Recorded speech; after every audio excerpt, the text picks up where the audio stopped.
Tahun 50 Al-Azhar punya penelitian, apa hasilnya? Kalau laki-laki muslim hanya punya seorang istri, maka pelacuran di dunia merajalela. Itu buktinya. Dari kaki 5 sampai bintang 5 ada pelacuran. Tapi kalau kita masing-masing punya 2, kita semua 2, itu pelacuran berkurang. Ini penelitian. Kalau masing-masing punya 3, pelacuran sudah hampir tak ada lagi. Kalau 4 semuanya, pelacuran tak ada lagi.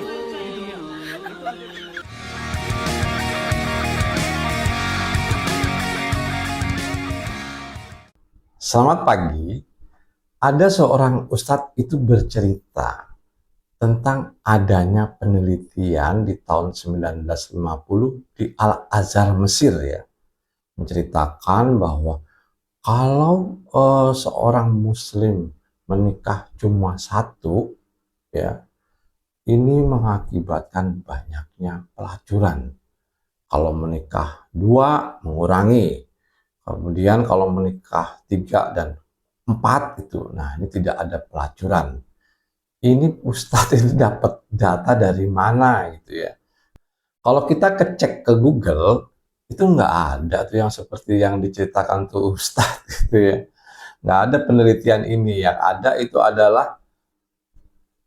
ada itu pernyataan imam besar lembaga Islam terkemuka dari Mesir atau Al-Azhar yang menyebut poligami bisa menjadi ketidakadilan bagi perempuan dan anak-anak.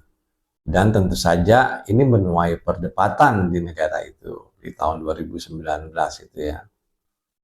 Imam besar Al-Azhar dalam hal ini adalah Ahmad Al-Tayyib yang menyebutkan poligami acap kali dipraktekkan karena pemahaman yang salah.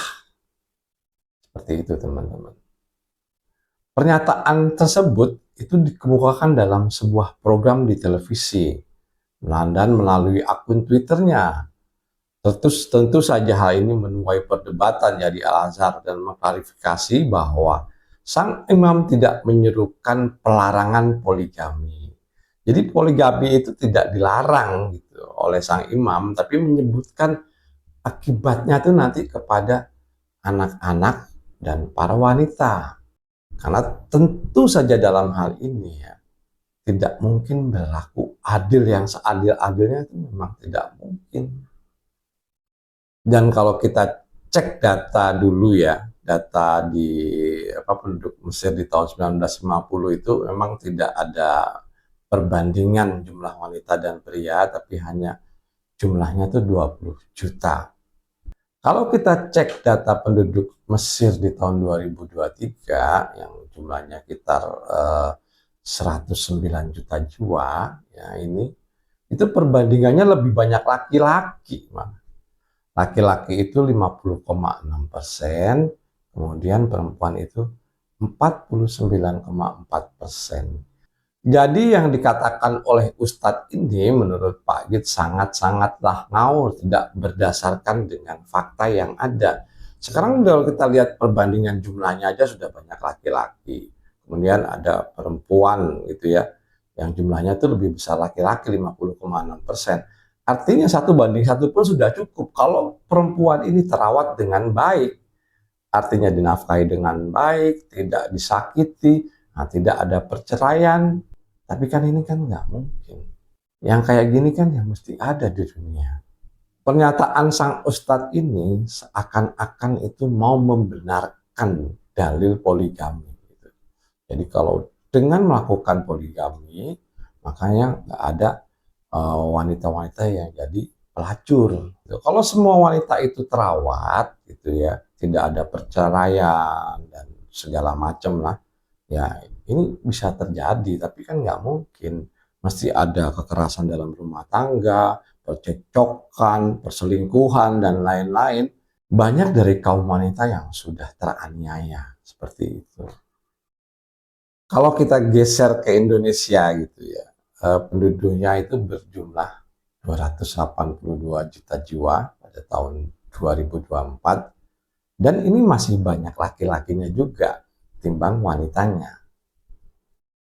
Laki-lakinya itu berjumlah 142 juta jiwa atau 50,47%, perempuannya 139 jiwa atau 49,53%. Jadi alasan-alasan tersebut untuk melakukan poligami itu nggak masuk akal gitu.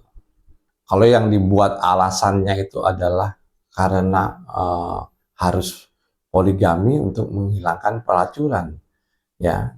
Karena jumlahnya itu udah banyakkan laki-laki. Kalau nikah gitu kan, katakanlah 50-50 lah, boleh katakan. Ini kan bisa gitu. Bisa terjadi, permasalahannya terawat nggak pernikahan itu. Itulah masalah besarnya. Kalau berdasarkan pernyataan KPAI, ya, ini ada beberapa faktor yang menyebabkan pelacuran. Yang pertama adalah eksplorasi dari mucikari.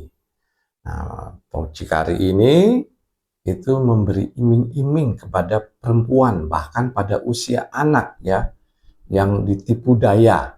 Ini nanti akan menghasilkan gini, menghasilkan ini, kamu bisa hidup lebih baik. Nah, seperti itu yang pertama. Yang kedua adalah faktor berpikiran instan. Jadi kerja nggak perlu capek, dalam tanda petik gitu ya, cukup menjual diri nanti mendapatkan imbalan. Nah, ini karakter dari orang Indonesia juga masih banyak lah yang bersifat berpikiran instan, tidak mau melalui proses-proses yang bertahap. Yang ketiga yaitu faktor keterpaksaan, karena dipaksa, diperbudak oleh seseorang atau kelompok gitu ya, kemudian tak berdaya untuk melawan. Ini banyak terjadi, bahkan kalau kita lihat masih banyak gitu suami yang menjual istrinya itu masih banyak. Yang keempat itu adalah faktor pengaruh lingkungan atau teman sebaya. Tak sedikit seorang terjerumus dalam prostitusi itu karena pengaruh lingkungan. Melihat temennya enak, hidupnya, kerjaannya cuma gitu, kok ini enak nih, nggak perlu repot-repot. Terpengaruh lah oleh faktor lingkungan. Yang kelima ini adalah faktor gaya hidup, ya. Kalau udah gampang cari duit, pamer lah, kemudian hidupnya dengan gaya hedon gitu ya. Yang keenam atau yang terakhir adalah faktor frustasi. Biasanya ini adalah karena faktor perasaannya. Jadinya udah gagal berkali-kali, udahlah aku hidup begini aja, yang penting aku masih bisa hidup, masih bisa makan. Dari data-data tersebut, ya menurut Pak Git, gagallah omongan si Ustadz ini ya, yang mengatakan kalau dengan poligami, pelacuran itu akan musnah gitu. Yang kita tahu kalau kita cek juga itu nggak ada tuh penelitian di Al-Azhar poligami menghilangkan pelacuran, itu nggak ada. Pak Git cek, coba cari-cari literasinya gitu, nggak ada. Jadi mereka ini ya tergolong kaum seperti itulah, mencari pembenaran. Ini ada ayat gitu ya, ada dalil. Gimana cari pembenarannya? Seperti itu. Mencari pembenaran suatu ayat dengan mengada-ada, tanpa berpikir secara logika. Kalau mau memang poligami ya silahkanlah poligami. Nggak usah bawa-bawa penelitian dari Mesir segala yang udah tahun 1950. Yang kalau didata sekarang itu udah bergeser datanya. Dan masih banyak teman-temannya orang-orang yang model begini, artinya ya membawa ayat, mencari pembenaran, itu digatuk-gatukkan gitu. Itu banyak gitu. Bukan dalam hal poligami aja, dalam hal sains, kemudian digatuk-gatukkan dengan agama di Quran gitu ya. Kalau mau cari kebenaran, cari di sains. Karena sains ini itu mementingkan benar atau salah, itu sains gitu. Kalau agama itu bukan, kalau menurut Pak gitu ya. Kalau agama itu mementingkan yakin atau tidak, cuman itu. Ini yakin kerjakan, kalau tidak tinggalkan, kan cuman itu. Jadi kalau ada dalil yang menyatakan sains, banyak sekali teman-teman itu yang menggatuk-gatukkan dengan kondisi sains sekarang. Yang sains sekarang juga dikembangkan bukan oleh orang muslim juga. Terus mengeklaim, ini ada di Al-Quran ayat sekian, ini ada ayat di Al-Quran sekian. Jadi intinya gini teman-teman, Kalau ada ustadz menggaduk-gadukkan suatu penelitian yang nggak ada datanya itu dengan ayat-ayat untuk mencari pembenaran, ini perlu dipertanyakan, yaitu tujuannya apa gitu. Dan selalu mereka ini mencari pembenaran-pembenaran dalam ayat-ayat tersebut. Artinya dikotak-gadukkan gitu. Ya, mudah-mudahan kita bisa menjadi bangsa yang cerdas, yang mampu mencari informasi-informasi seperti ini. Jadi, informasi seperti ini itu jangan ditelan langsung mentah-mentah. Oke teman-teman, menurut Pak Git ini cukup sekian dan terima kasih.